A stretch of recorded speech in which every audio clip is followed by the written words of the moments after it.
여러분, 우리가 함께 기도할 수 있다는 것이 복이죠. 예, 복입니다.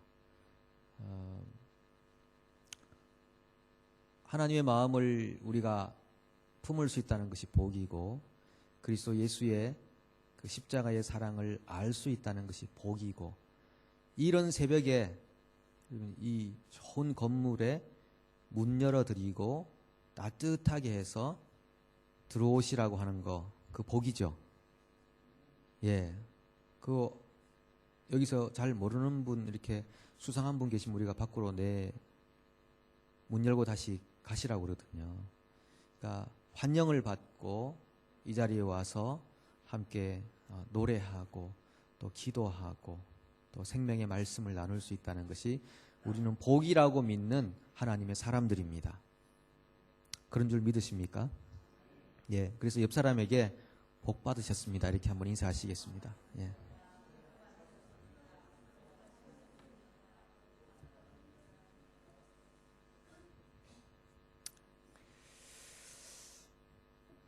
예, 우리 교회는 20년을 이제 맞이하고 20살을 넘기면서 이제 선교하여 영혼 구원하는 공동체라는 새로운 또 비전 선언문을 가지고 더 힘차게 전진하려고 합니다. 그런 교회의 교인 되신 것을 축하드립니다. 축하드립니다. 예. 오늘은 선교에서 영혼 구원하는 공동체, 지역사회와 열방 중에 오늘은 열방, 열방에 선교하는 교회가 됩시다. 열방은 모든 민족을 의미하겠죠. 모든 민족. 우리가 160개, 170개 되는 나라, 또 민족을 사실 어떻게 다 선교할 수 있겠습니까? 그렇지만 우리가 열방을 선교한다, 이것은 우리가 모든 민족을 품고 기도하겠다. 모든 민족 안에 그리스도의 계절이 올 수 있도록 하는 것이 우리의 목표다. 그런 마음을 가지고 선교하려고 하는 것입니다. 그리고 어떤 민족이든 우리 선교의 대상에서 제외될 수 없다. 이것이 하나님의 마음이고 또 성경이 우리에게 요구하는 마음이 되기도 합니다. 그래서 10명 모이는 교회도요, 열방을 품고 기도합니다. 20명 모이는 교회도 열방을 품고 기도하는 것입니다. 모든 민족, 그것이 하나님의 마음을 받은 사람들의 당연한 신앙의 고백이 되는 것이죠. 그래서 오늘 이 시편 67편을 보시면은 우리에게 복을 주소서, 우리에게 은혜를 주소서, 이렇게 고백합니다. 그러면서 그 우리가 받은 은혜와 고백들이 모든 민족이 주님을 찬송할 때까지 이어지게 하소서, 그런 참으로 귀중한 그 시를 적은 그 하나님의 말씀이죠. 그런데 우리에게 라고 할 때 이 우리는 이스라엘을 말하는 거잖아요. 하나님의 선민 이스라엘은 우리에게 은혜를 주소서, 그런 마음인데, 신약적인 우리 사고로 이 우리라는 말을 교회로 한번 바꿔보려고 합니다. 그러면은 여러분 1절을 우리라는 말에다가 교회를 넣어서 다시 한번 읽어보겠습니다. 시작. 하나님은 교회에게 은혜를 베푸사 복을 주시고 그의 얼굴빛을 교회에게 비추사. 예, 교회에게 은혜를 주시고요, 교회에게 복을 주시고 교회에게 얼굴빛을 비춰주십시오. 자, 그리고 6절과 7절도 그렇게 한번 읽어보겠습니다. 땅이 그의 소산을 내어주었으니 하나님 곧 교회의 하나님이 교회에게 복을 주시리로다. 하나님이 교회에게 복을 주시리니 땅의 모든 끝이 하나님을 경외하리로다. 아멘. 교회, 여기에 모인 하나님의 사람들. 키위교회 가면은 인사할 때 헬로 처치 이렇게 하시더라고요. 헬로 처치. 그러니까 앉아있는 사람들이 처치니까 반갑다고, 처치요 반갑다고 이렇게 인사하는데 좀 색달랐어요. 보통 교회 그러면 뭔가 건물 생각하고 이러는데 헬로 처치 이렇게 얘기하는. 교회, 여러분들에게, 저와 여러분들에게 하나님이 복을 주시고 은혜를 주시고 땅이 소산을 내었으니 하나님이 우리에게 그 얼굴빛을 비춰주시고 하나님을 경외하는 마음을 주시고 모든 민족으로 주를 찬송할 때까지 우리가 그 은혜 전파하며 또 간직하며 살겠습니다. 그런 내용이 시편 67편입니다. 먼저 교회는 은혜를 받는 것입니다. 은혜를 받는 것입니다. 은혜 없이 못 사는 것이죠. 예. 은혜가 내가 뭐 몇 년 전에 은혜 받았으니 이제부터는 일만 한다. 그럴 수는 없습니다. 은혜는 우리 인생 전반적인 모든 영역에서 흘러야 되는 것입니다. 그래서 하나님의 은혜가 늘 우리 가운데 있어서 그 은혜 때문에 부드러운 마음이 생기고 긍휼의 마음이 생기고 영혼 구원의 마음이 생기고 이런 마음들이 계속적으로 그 은혜의 샘물로부터 이렇게 솟아나야 되는 것이죠. 은혜가 메마르기 시작하면은 자꾸 인위적이 되는 것이고 또 일 중심이 되어서 사람과 사람이 부딪히게 되는 것이고 또 힘들어지게 되는 것이고 메말라지게 되는 것이고 그렇게 되는 것입니다. 그래서 이 시인이 하나님 우리에게 은혜를 베풀어 주십시오. 복을 주십시오. 우리 하나님의 사람들은요, 하나님으로부터 오는 은혜를 먹고 배를 불리고 살아갑니다. 하나님의 진리의 양식을 먹고 살아가는 사람들이 되는 것입니다. 하나님의 사람들이 되었다는 것은 믿음으로 사는 사람들이 되었다는 것입니다. 그럼 믿음의 세계 안에 들어왔을 때 우리로 하여금 살도록 만드는 동력은 어디 있냐 하면요, 계속 진리의 말씀 안에 있는 것입니다.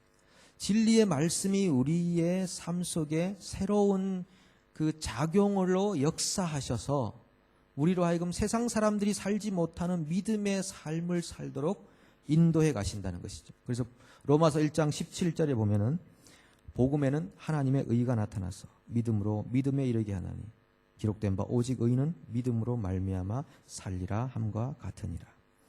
이 복음을 받게 되면은 눈으로는 보이지 않습니다. 저 사람이 복음을 받았나 안 받았나 잘 모르지만은 그런데 분명히 복음에는 하나님의 의가 나타나서 우리를 어디로 인도합니까? 믿음으로 믿음에 이르게 하나니. 믿음이라는 새로운 세계의 삶으로 우리를 인도해 가신다는 것이죠. 복음이 들어오기 전에는요, 굉장히 우리가 이성적이고 논리적인 삶을 살게 됩니다. 이성적이고 논리적인 삶을 삽니다. 정상적인 삶을 사는데 어떤 면에서는 이 믿음의 삶이라고 하는 것은 뭔가 좀 정상적이지 않은 범위의 삶을 살아가도록 만듭니다. 이 철학이 움직이고요, 이 과학이 지배하는 이 세상에서 볼 때 좀 정상적이지 않은 범위를 살아갑니다. 그러니까 비정상적이라기보다는 초정상적인 삶을 살아갑니다. 초논리적인 삶을 살아가고 초이성적인, 비이성적으로 사는 것이 아니라 이성을 초월하는 삶, 논리를 좀 초월하는 삶을 살도록 만드는 것이 믿음의 역사라고 하는 것이죠. 복음이 그 사람 속에 들어가면 그런 삶을 마구 살게 만드는 것입니다. 어떤 면에서는 무모한 것 같은 삶도 그 믿음의 사람들의 삶 속에는 나타나게 되어 있습니다. 위기를 자초하는 삶도 믿음의 사람들 삶 속에는 나타나게 되어 있는 것이죠. 그래서 히브리서 11장에 믿음의 위인들의 삶이 막 등장하기 시작합니다. 노아가 방주를 지었다. 그 전부 보면 믿음으로 됩니다. 믿음이 없으면 노아는 방주를 못 짓습니다.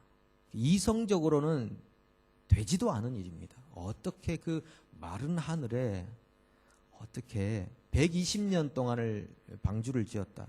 자기 인생 세월 허비 다 하고 사람들이 얼마나 놀렸겠습니까? 지금 뭐 하는 짓이냐고, 지금 할 일이 그렇게 없냐고, 이렇게 얼마나 놀렸겠냐는 것입니다. 그런데 이 노아는 성경이 말하기를 믿음으로 방주를 예비하여 하나님의 은혜로 방주를 예비하여 사람을 구원했다. 사람을 구원할 만한 방주를 예비했는데요, 이거 믿음 없으면 불가능하죠. 아브라함은 참 자기 고향을 버리고 이방 땅으로 가버렸습니다. 아주 무모한 사람이죠. 자기 고향 땅에 있어야 그 당시 부족 사회에서는 고향을 벗어나면 죽는 것입니다. 무모한 걸음을 왜 하냐고요. 그냥 조용히 살지. 근데 믿음이라는 것이 들어가면 어쩔 수가 없는 것입니다. 무엇으로 막을 수가 있겠습니까? 믿음을. 그래서 세상이 감당하지 못하는 사람들이라고 또 초대교회 당시에 하나님의 백성들, 그리스도의 제자들을 세상 사람들은 그렇게 불렀습니다. 세상이 감당하지 못하겠다. 도무지 이 사람들의 삶은 어떤 에너지가 작용을 하고 있기에 감당할 수 없는 이런 사고를 가지고 살아가는 그런 사람들이 믿음으로 사는 사람들이죠. 모세도 믿음으로 광야로 갔습니다. 왕자로 있는 것이 나을 텐데. 여러분 왕자 되셔 보셨습니까? 왕자 안 되셔 보셨으면은 왕자가 누리는 권세가 얼마나 많은지 아무도 모릅니다. 왕이 안 되었으면 모르죠. 왕자가 누리는 권세가 얼마나 많고 혹 자기에게 왕이라는 그 지위가 주어질지도 모르는 그 당시 가능했는지 모르겠습니다만 모세에게 그런 상황에서 그 자리를 버리고 광야로 나간다. 이거 굉장히 정말 상상할 수 없는 정말 어리석은 짓입니다. 그런데 믿음이 들어가면 어쩔 수가 없는 것입니다. 어쩔 수가 없는 것입니다. 그래서 이 하나님의 의를 받은 사람들의 삶에는 고난이 따라오게 되어 있습니다. 편안한 길 보이는데 그렇게 못 사는 것입니다. 이해가 안 되는 것입니다. 그런데 고난을 받더라도 그 길을 가는 것입니다. 그 시편 34편 19절에 보면 의인은 고난이 많으나 여호와께서 그의 모든 고난에서 건지시는도다. 그러니까 하나님의 구원을 매일같이 맛본다 이거죠. 하나님의 구원을 맛보는 그 위험을 왜 초래해야 되겠습니까? 스스로 위험을 만들지 않으면 되는 것입니다. 안전장치를 해놓고 방어기제를 만들어 놓고 살면 되는 것입니다. 그런데 믿음이 들어가고 복음이 들어가서 그 사람의 사고와 생각에 계속적으로 진리가 작용하고 역사하니까 이성을 초월하고 논리를 초월해서 살도록 만들고 그것은 위기가 형성되도록 하고 그것이 고난으로 작용할 때에 하나님이 그 사람을 구원하여 주시는 것입니다. 그래서 하나님의 구원이 무엇인지를 그 믿음의 세계 속에서 경험하는 것입니다. 이게 구원이구나. 이게 하나님의 손이 이런 것이구나 하는 것을 경험하면서 이것을 성경이 복이라고 하는구나. 이렇게 깨닫게 되는 것입니다. 이것을 은혜라고 하는구나. 깨닫게 되는 것입니다. 보통 사람들이 은혜 받았다 그러면 잘 됐다라는 것이거든요. 일이 잘 풀렸다라고 하는 것이거든요. 일반적으로 생각하면은 은혜 받아서 성공했다 이런 뜻으로 많이 생각하지만은 정말 진리 안에 살아가고 있는 사람들의 고백이라는 것은 이걸 복이라고 하는구나. 이것을 성경이 은혜 받았다라고 하는구나. 이렇게 알게 된다 이거죠. 교회 안에는 보면은 크게 보면은 지금 은혜의 깊이를 아는 깊이가 굉장히 이게 다릅니다. 그냥 겉으로 보면은 다 동일한 그런 신앙인으로 이렇게 살아가고 있지만은 그 은혜의 깊이가 굉장히 달라요. 무엇을 은혜라고 말하는지에 대한 정의도 굉장히 많이 달라요. 근데 정말 이런 의인의 삶에는 고난이 많으나 하나님이 그를 구원하시는도다. 믿음으로 살다가 초래한 그 위기와 위험 속에서 하나님이 어떻게 그를 건져 올리시는가를 경험하면서 그것을 복으로 여기고 그런 삶을 지속적으로 살아갈 수 있는 삶을 은혜라고 생각하는 사람은 정말 소수일 것 같습니다. 이 자리에 있는 분이 소수라고 저는 생각합니다. 그런 은혜가 여러분 가운데 있기를 축복합니다. 고난 중에 즐거워하며 살아갈 수 있는 삶, 그런 것이죠. 그래서 믿음이 있는 것과 없는 것은 저는 이렇게 생각해 봤습니다. 노선이 다른 버스를 타고 가는 것이다. 노선이 다른 버스를 타고 가는 것입니다. 노선이 다른 버스를 타면요, 보이는 것도 다르고 또 주변 사람들도 다르고 그 버스를 운전하는 사람도 다르고 옆에 있는 사람도 다르고 소리도 다르고 다 다른 것입니다. 믿음으로 사는 사람들의 세계에서 경험할 수 있는 것을 믿음이 없는 사람들은 경험하지 못한다고 하는 것입니다. 노선이 다르다라고 하는 것입니다. 그래서 우리는 계속적으로 노선을 갈아타야 돼요. 믿음으로 사는 사람들의 버스를 자꾸 갈아타야 돼요. 그렇게 해서 성숙하고 성장하는 방향으로 나아가야 되는 것입니다.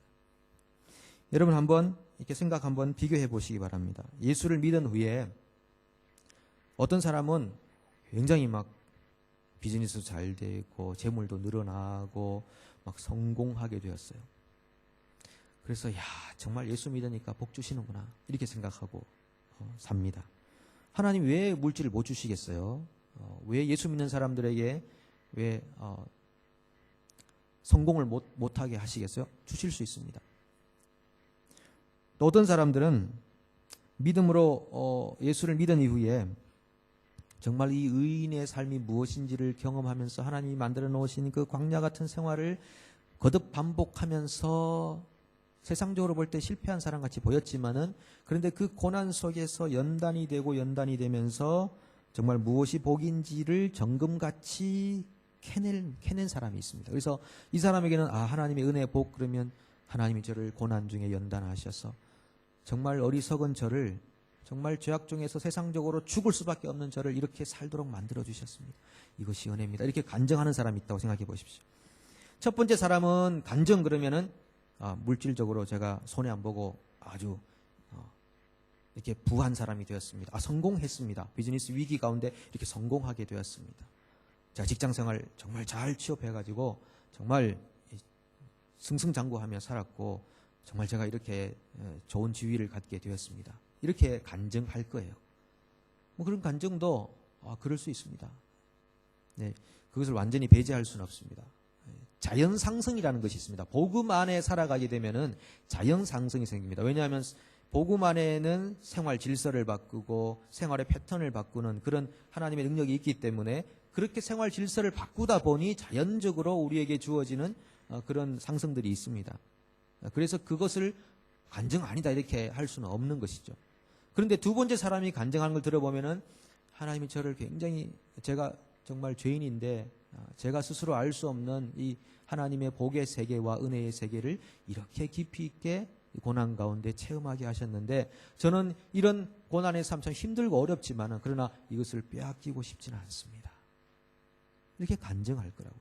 그러면 이분들이 이제 나아가서 이게 벌써 글로컬한 시대에 살고 있고 모든 민족이 동시에 살고 있는 이 시대에 이웃 사람들과 대화하는 것은 결국은 열방 선교나 마찬가지일 수 있는데 그분들에게 간증하고 하나님의 복음과 사랑을 나타낼 때 어떻게 하겠냐고요. 첫 번째 사람은 그렇게 할 것이고 두 번째 사람들은 그렇게 하실 것입니다.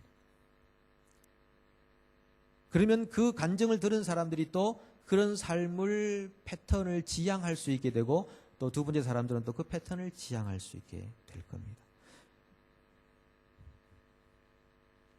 성경은 그래서 우리에게 고난받음이 내게 복이라 이렇게 말합니다. 우리가 추구해야 하는 진정한 복은 어디에 있겠습니까?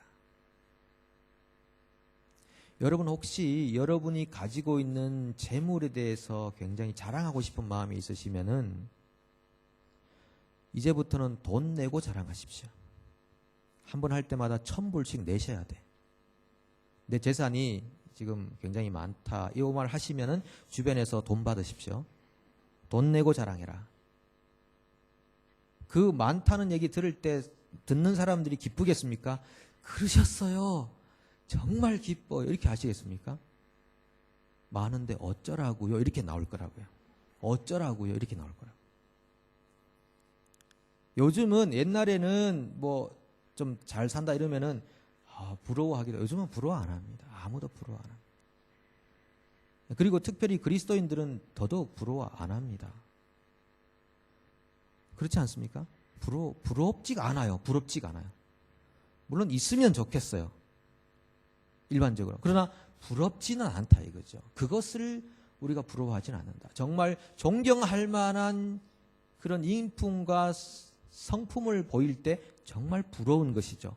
정말 존경하고 싶은 것이죠. 정말 나도 저런 성품을 한번 가져봤으면, 저런 인품을 가져봤으면 이렇게 되는 것이죠. 그래서 앞으로는 어쨌든 그렇게 하시라는 거죠.